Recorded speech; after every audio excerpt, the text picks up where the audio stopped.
దీన్ని గట్టిగా చర్య తీసుకోవాల్సిందిగా అఖిల భారతీయ యాదవ సంఘం తరపున శంకర్ యాదవ్ కోరుచున్నాం. స్వామివారికి మొట్టమొదటిగా దర్శనం చేసేది యాదవులు. ఈరోజు స్వామివారి ప్రసాదానికి కలంకితమైందనేసి వచ్చిన ఈ సంఘటన అందరినీ కలచివేసింది, భక్తులందరినీ.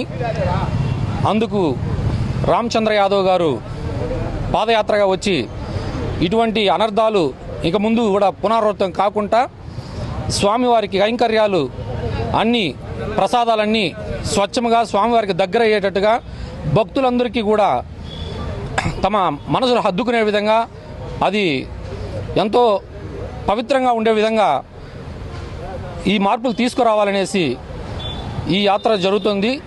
ఇందుకు ప్రతి ఒక్క హిందూ కృషి చేయాలి, అందుకోసం నిలబడాలి అనేసి మేమందరం సంకల్పిస్తున్నాం.